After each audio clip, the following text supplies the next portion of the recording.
Mana muremyi w'isi n'ijuru, twongeye kugushima ubwo tugeze muri aka kanya, ishimwe ribe ryawe. Tukwetse icyigisho tugiye kwiga, ukiyoborere, ufashe buri muntu wese uri aha ngaha, umutima we umuhe kumva no gusobanukirwa iki cyigisho, maze ubwo uzagaruka azabemo uzajyana mu ijuru. Mbigusabye mbinyujije mu izina rya Yesu, amen. Nk'uko nabibabwiye, tugiye kwiga icyigisho gifite umutwe uvuga ngo abarondabukanda bafite intego. Uyu munsi turaza kuvugana ku musore, ntiyari mukuru, ntabwo yari azwi cyane, ndetse nta nubwo yari yaravukiye mu muryango ukomeye. Uyu musore tugiye kuvugaho bamwita Dawidi. Dawidi yari umusore w'umurondabukanda nyakuri. Mbere na mbere mu mutima wa Dawidi ntabwo yatsinze ubwo yageraga ku rugamba. Gutsinda kwa Dawidi kwatangiye aho yabaga aragiye inama.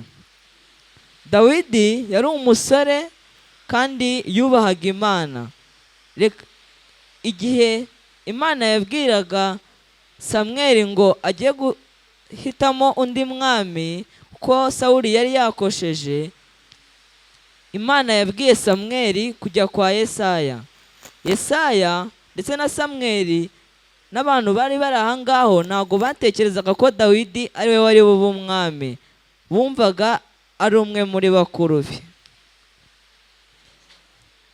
Reka dusome mu gitabo cya mbere cya Samweli igice cya 16 umurongo wa 7. Reka nsabe abantu bari guhindura imyanya babanze barangize tubone gusoma.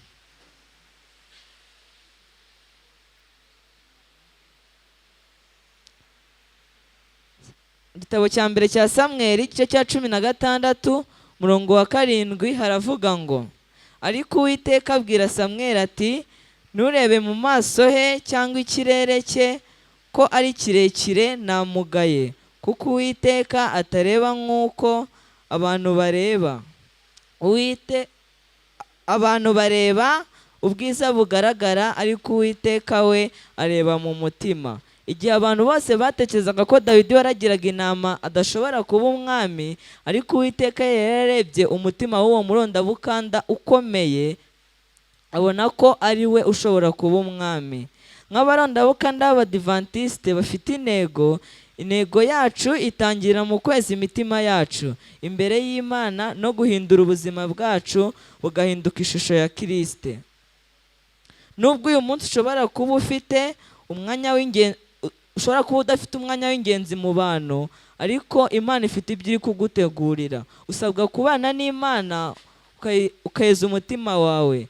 Dawidi ntiyatangiye yica igihangange. Intsinzi ze za mbere ntizari iz'igihe yicaga Goliyati, ahubwo intsinzi ze za mbere zatangiye ubwo yaririmbaga asenga aragiye inama.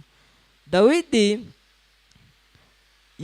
muri Bibiliya mu gitabo cya mbere cya Samweli cya 17 umurongo 36 haravuga ngo, umugaragu wawe yishe intare n'idubu. Aha ngaha Dawidi ubwo yabaga aragiye inama yakoraga ibishoboka byose akarinda inama, akica intare n'idubu. Gukomera kwa Dawidi rero kwahereye aho yari aragiriye inama, ntabwo kwatangiye ubwo yiciraga Goliyati imbere y'abantu bose. Abarondabukanda mwibuke yuko gukomera kwacu natwe tugomba kuba igihe dufite imyanya ikomeye mu bantu. Gukomera kwacu kugomba kuba mu mitima, Imana ikaba ariyo idushyigikira kugira ngo dushobore kuba muri ibyo bihe tuzajya tuba turimo. Umurondabukanda ufite intego yigira ku Mana. Duhura n'imbogamizi nyinshi kandi zikomeye ku ishuri, mu rugo, mu muryango ndetse n'ahandi hantu hatandukanye.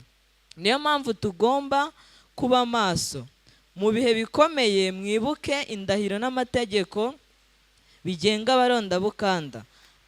Isezerano ndetse n'amategeko bigenga abarondabukanda ntago ari isezerano ryagenga abantu b'urubyiruko gusa, ahubwo n'abantu bakuru harimo ibintu byinshi bashobora gukurikiza bikabafasha kuzagera mu ijuru. Isezerano riravuga ngo ku bw'ubuntu bw'Imana nzajya mba umugwaneza n'umunyakuri. Iyo umuntu avugisha ukuri bimufasha kubana n'abantu ndetse bakabana neza. Nzajya nkurikiza amategeko agenga urubyiruko rw'Abadivantisite kandi nzaba umugaragu w'Imana n'inshuti y'abantu. Igihe uri inshuti y'abantu nta kibazo mufitanye, ndakubwiza ukuri ko nta kintu cyakubuza kuzajya mu ijuru, kuko umuntu ufite ibyaha ntabwo ushobora kuba inshuti n'abantu. Amwe mu mategeko agenga abarondabukanda rero harimo irya mbere ni ugukomeza umurinzi wo mu ruturuturu. Iyo ukomeza umurinzi wo mu ruturuturu bigufasha cyane kugira umunsi mwiza, ku munsi waba waramutse uragize Imana. Gukora ibikwiye, kwitegereza uwo tuvugana, kubaha no kumvira, kubahira mu nzu y'Imana, guhora ukeye, kwamamaza ubutumwa bwiza no gufata neza umubiri wanjye. Igihe ufata umubiri wawe neza, imibiri yacu ni insengero z'Imana. Igihe rero ufata umubiri wawe neza, ndakubwiza ukuri ko ufite bimwe mu bintu uri kuzuza bigufungura inzira yo kuzakugeza mu ijuru. Igihe Dawidi yicaga igihangange cyari gikomeye kandi cyari cyarateye ubwoba Abisiraheli, ariko umusore w'inyangamugayo ku ndahiro ye yabyutse afite intego maze atsinda icyo gihangange. Kumara iminsi 40 ingabo za Isiraheli zarihebye kubera gutukana kw'igihangange cy'Abafilisitiya.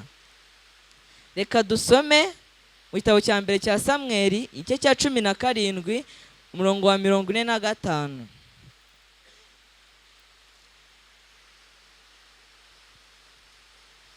Abahageze dusome. Haravuga ngo Dawidi abwira Umufilisitiya ati, waneranye inkota n'icumu n'agacumu, ariko njyewe guteye mu izina ry'Uwiteka Nyiringabo, Imana y'ingabo za Isiraheli wasuzuguye. Ndagira ngo nkubwire ngo nawe igihe uri mu ibibazo bigukomereye ukabona utashobora kubyicishamo, ujye ubiragiza Imana, izajya igufasha kubicamo. Intsinzi imwe nivuze ko ibigeragezo birangiye. Nyuma y'uko Dawidi yishe Goliyati ntabwo yahise aba umwami. Yaciye mu bibazo, mu buvumo, kugambanirwa ndetse n'ibindi bibazo ubwo Sawuli yifuzaga kumwica. Inzira y'intego inyura mu butayu mbere yo kugera ku ngoro. Niba uri mu bihe bikomeye ntucike intege, Imana iracyagukorera. Ubutayu si iherezo, ahubwo ni ishuri ryo kugira ngo ubashe kugira umutima ukomeye.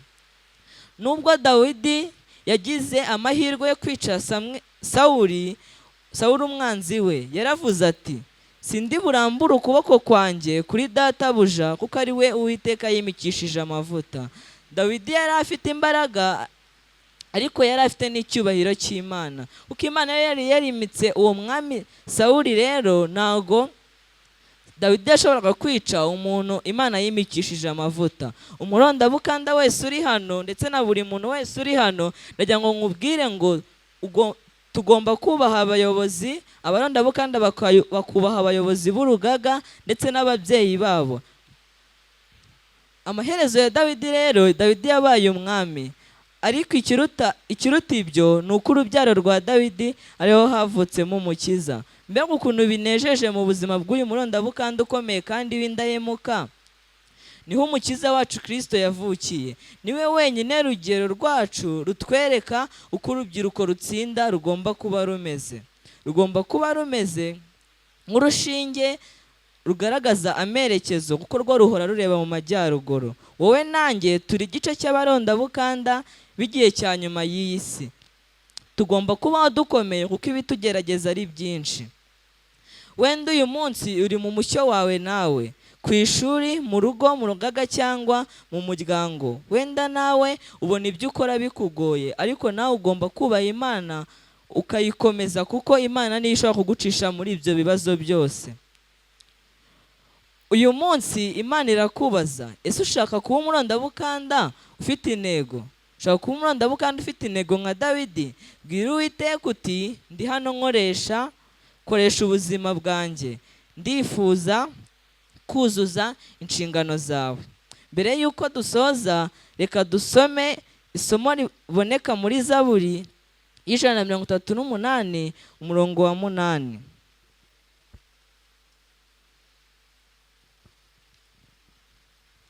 Zaburi 138 umurongo wa 8 haravuga ngo Uwiteka azatunganya ibyanjye rwose, Uwiteka imbabazi zawe zihoraho iteka ryose, ntureke imirimo y'intoki zanjye. Ndakubwiza ukuri ko igihe wiragije Imana mu bibazo byose urimo, Imana izajya ikuyobora. Ukeneye kubanza gukomera maze ukabasha kuzagera muri ibyo bihe byiza ukomeye, nta kintu gishobora kugutsinda. Ndagira ngo ngusezeranye ngo nubwo uri mu bibazo ntabwo ari ryo herezo ryawe, ni ishuri uri kunyuramo kugira ngo uzabashe gutsinda igihe uzaba uri mu bibazo bikomeye. Ibyo ni byo nisabira, mbisabira na buri muntu wese uri hano, izina rya Yesu. Twicishije bugufi dusenga. Twongeye kugushima Mana ubwo tugeze muri aka kanya, twumvise ibyiza byawe biturarikira ko tugomba kukwiragiza mu gihe cyose turi mu bibazo. Ndagusabye ngo ufashe buri muntu wese uri hano kumva ndetse no gusobanukirwa aya magambo.